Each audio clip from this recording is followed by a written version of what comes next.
सवर्ण समाज के जो ठेकेदार हैं उनकी राजनीतिक नैया डूब रही है और इसलिए वो लोग इस जातिगत जनगणना के पीछे से प्रमोट करके लोगों से विरोध करवा रहे हैं। बहुत सारे लोग जो जाति की दुकान खोल के पटना के अंदर, दिल्ली के अंदर बैठे हैं और उनके जातीय की संख्या कम आ गया तो उनको तो डर इस बात को लग रहा है ना कि अब टिकट टोकट नहीं देगा, कहीं हमको भाजपा भी टिकट से नहीं देगी, कहीं जदयू भी नहीं देगा, कहीं राजद भी नहीं देगा, कहीं कांग्रेस भी नहीं देगा, तो वो डर लग रहा है। इसलिए ये लोग गलत सलत आंकड़ा बयां कर रहे हैं। गोपालगंज के प्रतिनिधित्व करने वाले कौन है, महाराजगंज के प्रतिनिधित्व करने वाले कौन है, छपरा के प्रतिनिधित्व करने वाले कौन है, बेतिया के प्रतिनिधित्व करने वाले कौन है, आपके ये मोतिहारी के प्रतिनिधित्व करने वाले कौन है, आपके वैशाली के प्रतिनिधित्व करने वाले कौन है, आपके आरा के प्रतिनिधित्व करने वाले कौन है। इन लोगों की संख्या क्या है? इनकी संख्या तो महज 3.5% है और मैंने गिना दिया, उसमें एक बेतिया को छोड़ दीजिए, एक ही कम्युनिटी के लोग सभी जगह रिप्रेजेंट कर रहे हैं। इनकी जितनी संख्या है उतनी भागीदारी होगी। यादवों की संख्या ज्यादा है तो ज्यादा होगी, पिछड़ों के दलितों की संख्या ज्यादा है तो अधिक होगी, अगड़ी जातियों की संख्या कम है तो उनको कम कहाँ है, उनको तो अपनी संख्या से कई गुना ज्यादा चाहिए। अगड़ी जातियों की संख्या बहुत कम है, पिछड़ा दलित अकलियत की संख्या ज्यादा है, तो स्वाभाविक है कि पिछड़ा अकलियत दलित की संख्या ज्यादा है तो उसका प्रतिनिधित्व मिलना चाहिए। प्रतिबद्धता इस इलेक्शन में तय की जाएगी कि आप जो जातिगत जनगणना कराए उस जातिगत जनगणना के निष्कर्ष को, जो निष्कर्ष है जिसकी जितनी संख्या भारी उसकी इतनी हिस्सेदारी, तो क्या आप उनको हिस्सेदारी देने जा रहे हैं? हिस्सेदारी आप दे रहे हैं कि सिर्फ पॉलिटिकल स्लोगन के आधार पर उनको पोलराइज करके वोट ले रहे हैं? अगर वोट लेने की बात आई तो मैंने कह दिया कि डी बंदोपाध्याय कमीशन की रिपोर्ट दिखा के वोट लिया गया था और कहीं ये जातिगत जनगणना के आंकड़े को दिखा के वोट ले और फिर वही ढाक के 3 पात हो, तो इसका कोई निष्कर्ष का निहितार्थ नहीं होगा। नमस्कार, स्वागत है आपका संजीवनी समाचार.com में। मैं गणपत आर्यन। बिहार में हुई जाति जनगणना का रिपोर्ट आने के बाद बिहार में एक बार फिर से राजनीतिक शुरू हो गई है और बिहार में 16.14% यादवों की संख्या बताई गई है, जिसके बाद जो है जो अगड़ी जाति के लोग हैं, स्वर्ण समाज के लोग हैं, जाति जनगणना पे सवाल उठा रहे हैं कि ये जो जनगणना है पूरी तरह से गलत है। और इस पर बातचीत करने के लिए हमारे साथ मांझी से विधायक डॉक्टर सत्येंद्र यादव हैं। ये जो बिहार सरकार के द्वारा जाति जनगणना की रिपोर्ट जो जारी की गई है उस पर कुछ जाति के लोग जो है ऑब्जेक्शन कर रहे हैं। देखिए, जातिगत जो जनगणना हुई है उसके जो रिपोर्ट सार्वजनिक किए गए हैं उसके समर्थन और उसके विरोध भी हो रहे हैं। विरोध करने वाले का कोई तार्किक पक्ष नहीं है, क्योंकि 1931 के कास्ट सेंसस को देखिएगा और 2011 के भी जो इंटरनल जानकारियां हैं और 2023 के जो कास्ट सेंसस हैं, प्रतिशत का कोई डिफरेंस नहीं है। तो एक सहमति बनी है कि ये जातिगत जो जनगणना है इसमें किसी तरह का कोई भेदभाव नहीं किया गया है। जहां तक सवर्ण समाज के लोगों का आप बात कर रहे हैं, मैं सवर्ण समाज की बात नहीं कर रहा हूं। सवर्ण समाज के जो ठेकेदार हैं उनकी राजनीतिक नैया डूब रही है और इसलिए वो लोग इस जातिगत जनगणना के पीछे से प्रमोट करके लोगों से विरोध करवा रहे हैं। सच्चाई यही है कि सवर्ण जाति के लोग इस जनगणना का विरोध नहीं कर रहे हैं, क्योंकि जातिगत जनगणना के जो आंकड़े और प्रतिशत है उससे तो लाभ उस जाति के ठेकेदार को मिलने वाला है, बाकी जाति को तो कुछ मिलेगा नहीं। तो जाति के ठेकेदार लोग अपनी राजनीतिक हैसियत बनाने बचाए रखने के लिए ये आक्षेप लगा रहे हैं कि जातिगत जनगणना में धांधली हुई है, जो निराधार और निरर्थक है। अच्छा, ये बात की जा रही है कि जिसकी जितने आबादी है उतनी हिस्सेदारी की बात की जा रही है। बिल्कुल, जिसकी जितनी आबादी है उतनी हिस्सेदारी होनी चाहिए। और हिस्सेदारी से कुछ लोग आशय लगा लेते हैं कि असेंबलीज में, एमपीज में, लोकल बॉडीज, म्युनिसिपैलिटी कॉर्पोरेशंस में उसको शेयर मिले। ये एक पक्ष है। जिसकी जितनी संख्या भारी है उसकी उतनी हिस्सेदारी हो।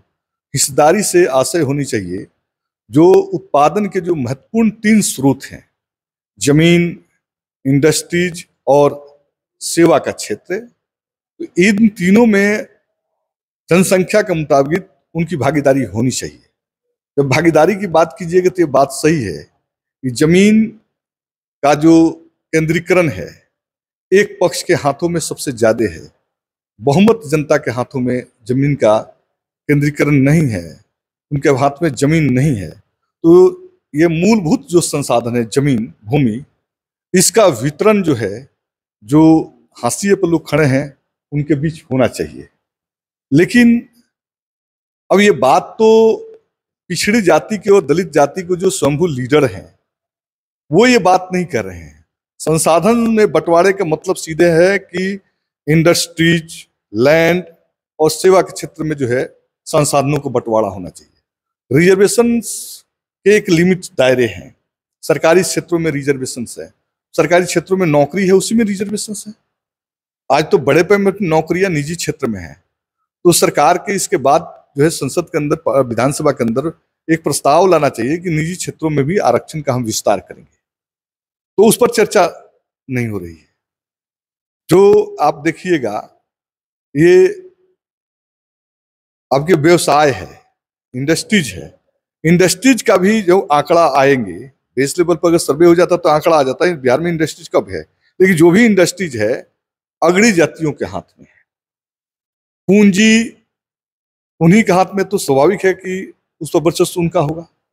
तो ये जो जातिगत जो जनगणना हुई है इसकी सार्थकता तब है जब संसाधनों में बंटवारे के लिए, संपत्ति में बंटवारे के लिए विधानसभा के अंदर नीतीश जी बिल लेके आते हैं। अगर ये बिल लेके नहीं आते हैं नीतीश कुमार जी तो वही बात हो गई कि जब जो अगड़ी जाति के लोग नीतीश जी को छोड़ते हैं, तो याद कीजिएगा एक समय डी बंदोपाध्याय के कमीशन की रिपोर्ट उन्होंने लेकर आया था। पूरा बिहार के अंदर डी बंदोपाध्याय कमीशन की रिपोर्ट से जांच करा लिया, कहा कि इतनी सीलिंग की जमीन, इतनी भूदान की जमीन है, इतना लोग बेनामी जमीन पकड़ के बैठे हुए हैं, और जब लोग वो शिफ्ट कर गए तो ठंडा बस्ता में डाल दिया गया। तो मैं समझता हूं कि अगर सरकार में ईमानदारी है तो ये जातिगत जनगणना के जो आंकड़े हैं वो आंकड़ों के आधार पर संपत्ति का वितरण लोगों में हो, इसके लिए ठोस प्रयास करने की जरूरत है। लेकिन ये क्या कर पाएंगे? ये जातिगत जनगणना जो है डी बंदोपाध्याय के कमीशन की रिपोर्ट की तरह ही ठंडे बस्ते में डाल दिए जाएंगे, इसकी जो है संभावना कम प्रतीत होती है। लेकिन अगर डाली जाती तो बिहार की जनता के साथ बहुत बड़ा अन्याय होगा। इसलिए बिहार में राजनीतिक हिस्सेदारी को लेकर जो है ये स्वर्ण समाज के द्वारा कहा जा रहा है कि बिहार में सबसे ज्यादा जो है पिछड़ा वर्ग होने के नाते जो है यादव जाति के लोग ज्यादा फायदे उठा रहे हैं। 53 विधायक यादव से हैं, 8 मंत्री हैं यादव जाति। देखिए ये गलत बोल रहे हैं। जातिगत जनगणना तो आज हुई है ना, 1985 में 85 एमएलए यादव जाति से होते थे, तो उनकी संख्या घट गई है। तो जिनकी जितनी संख्या है उतनी भागीदारी होगी। यादवों की संख्या ज्यादा है तो ज्यादा होगी, पिछड़ों के, दलितों की संख्या ज्यादा है तो अधिक होगी। अगड़ी जातियों की संख्या कम है तो उनको कम कहाँ है, उनको तो अपनी संख्या से कई गुना ज्यादा चीज मिला हुआ है, तो उनका प्रतिनिधित्व तो कम होना चाहिए था ना। तो वो तो गोल मोल करके जो है जबरदस्ती बनाए हुए हैं कि ये क्षेत्र जो है मेरा है, ये क्षेत्र मेरा है, ये मेरा ये गढ़ है। तो अब तो जातिगत गणना ने पोल खोल दिया, अब वो चिल्ला रहे हैं, बहस की दिशा को उल्टी दिशा में डाइवर्ट कर रहे हैं। तो ये सब बिहार की जनता समझती है, इनके बहस से कुछ होने वाला नहीं है। बहस का जो सार्थक जवाब है वो साफ साफ है कि ये बात तय है कि बिहार के अंदर अगड़ी जातियों की संख्या बहुत कम है, पिछड़ा, दलित, अकलियत की संख्या ज्यादा है। तो स्वाभाविक है कि पिछड़ा, अकलियत, दलित की संख्या ज्यादा है तो उसका प्रतिनिधित्व मिलना चाहिए। अगर अगड़ी जातियां हैं उनकी जो संख्या है उसके मुताबिक उनको भी प्रतिनिधित्व मिलना चाहिए। लेकिन उनका जो प्रतिनिधित्व जो है आज ज्यादा है, इसका पीछे रीजन है कि इलेक्टोरल पॉलिटिक्स जो है वो पूंजीवादी पैटर्न पर चली गई। तो पूंजीवादी पैटर्न पे इलेक्टोरल पॉलिटिक्स जब जाएगा तो जाहिर सी बात है कि संपत्ति उनके पास है, पूंजी उनके पास है, तो राजनीति में डोमिनेंट वो करेंगे। और अगर डोमिनेंसी उनको खत्म करना है तो पूंजी आधारित राजनीति को, इलेक्टोरल पॉलिटिक्स को बिहार से, हिंदुस्तान से खत्म करना पड़ेगा। तो ये जो पूंजीवादी जो राजनीतिक दल है, इलेक्टोरल पॉलिटिक्स में पूंजी की जो प्रधानता है उसको ये खत्म करने के लिए क्या तैयार होंगे? ये कतई तैयार नहीं हो सकते। और इसलिए जातिगत जनगणना जो हुई है वो जनगणना अच्छी है। लेकिन जातिगत जनगणना का जो निष्कर्ष है, उस निष्कर्ष को लागू करने के प्रति ये सरकार कितना गंभीर है, ये आने वाला दिन बताएगा। अच्छा, हाल ही में जो है ये राजद के पूर्व सांसद ये प्रभुनाथ सिंह के जो भतीजे हैं वो रैली निकाले थे इस जाति जनगणना के विरोध में जो है। देखिए, एक बात मैं आपको बता दूं, मैं किसी व्यक्ति विशेष की चर्चा इस आपके इस इंटरव्यू में नहीं करना चाहता हूं। रैली निकलना, प्रदर्शन करना, जुलूस करना, अपनी हिस्सेदारी की बात करना एक बात है। हर लोग ये अपनी अपनी बात करते हैं, करनी भी चाहिए, लेकिन किसी को नीचा दिखाना, किसी को कमतर आंकना, ये गलत है और ये नहीं होना चाहिए। बहुत सारे लोग जो जाति की दुकान खोल के पटना के अंदर, दिल्ली के अंदर बैठे हैं और उनके जतिये की संख्या कम आ गया, तो उनको तो डर इस बात को लग रहा है ना कि अब टिकट टोकट नहीं देगा, कहीं हमको भाजपा भी टिकट से नहीं देगी, कहीं जदयू भी नहीं देगा, कहीं राजद भी नहीं देगा, कहीं कांग्रेस भी नहीं देगा, तो वो डर लग रहा है। इसलिए ये लोग गलत सलत आंकड़ा बयां कर रहे हैं, गलत सलत बयान कर रहे हैं। सच तो वो भी जानते हैं कि उनकी संख्या नहीं है, तो संख्या नहीं है और संख्या से ज्यादा भागीदारी है। आप देख लीजिए ना, गोपालगंज के प्रतिनिधित्व करने वाले कौन है, महाराजगंज के प्रतिनिधित्व करने वाले कौन है, छपरा के प्रतिनिधित्व करने वाले कौन है, बेतिया के प्रतिनिधित्व करने वाले कौन है, आपके ये मोतिहारी के प्रतिनिधित्व करने वाले कौन है, आपके वैशाली के प्रतिनिधित्व करने वाले कौन है, आपके आरा के प्रतिनिधित्व करने वाले कौन है। इन लोगों की संख्या क्या है?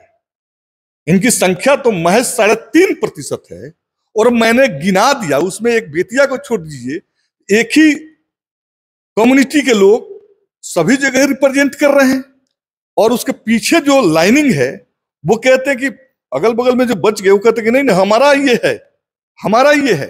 वो किन कारणों से जीते वो विश्लेषण का विषय अलग हो सकता है, लेकिन प्रतिनिधित्व की जब बात आएगी तो ये बात सही न है कि उनकी संख्या जितनी है उससे कई गुना ज्यादा वो प्रतिनिधित्व कर रहे हैं। और प्रतिनिधित्व करने के पीछे मैंने कहा कि इलेक्टोरल पॉलिटिक्स में पूंजी के जो इंपॉर्टेंस है, तो पूंजी उनके पास है, पूंजी के आधार पर वो इलेक्टोरल पॉलिटिकल पार्टियों को, वोटर्स को, दूसरे इलेक्ट्रॉनिक मशीनरी को प्रभावित करके वो निकल रहे हैं।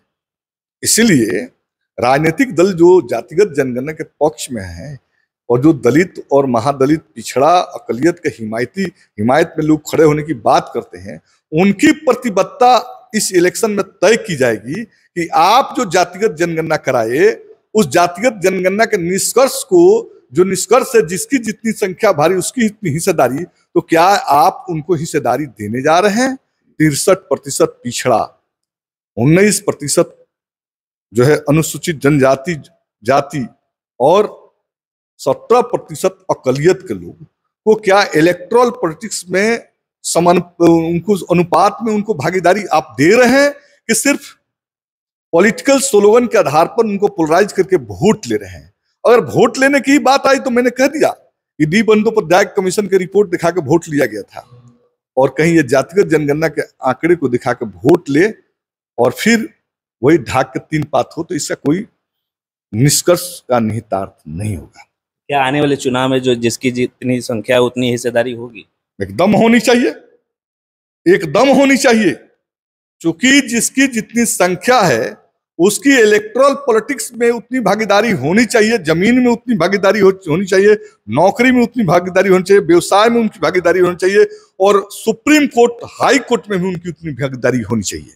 तब एक जो है संतुलित समाज का निर्माण होगा। अभी तो हमारा समाज जो है असंतुलित समाज है और असंतुलन के चलते कई जातीय धार्मिक झगड़े होते रहते हैं, कई तरह के जो है विवाद हैं, हिंसा है, और हिंसा, झगड़े, तनाव को खत्म करना है तो संसाधनों में बराबरी का, संपत्ति में बराबरी का बंटवारा होना चाहिए सभी लोगों के बीच। तो ये तो हम लाल झंडे के लोग मजबूती से इसके साथ खड़े हैं। लेफ्ट पार्टियां, जो वामपंथी दल हैं, वो मजबूती से कह रहे हैं कि जातिगत जो जनगणना आप किए हो उसके जो निष्कर्ष है, उसके निष्कर्ष को आप इलेक्टोरल पॉलिटिक्स में भी ले आओ, जमीन में के बंटवारा में भी लाओ, संपत्ति के बंटवारा में भी लाओ, शिक्षा का डेवलपमेंट भी लाओ, उनकी हिस्सेदारी को बढ़ाओ। अगर हिस्सेदारी बढ़ेगी तो बिहार जो एक संतुलित समाज बनेगा और संतुलित समाज विकास के रास्ता को दरवाजा खोलेगा। तो ये हमारे साथ मांझी के विधायक डॉक्टर सत्येंद्र यादव जी थे, जो जातीय जनगणना पर बेबाकी से अपनी राय को रखा है और इनका कहना है कि हर क्षेत्र में जो है जिसकी जितनी संख्या है उसकी उतनी हिस्सेदारी होनी चाहिए।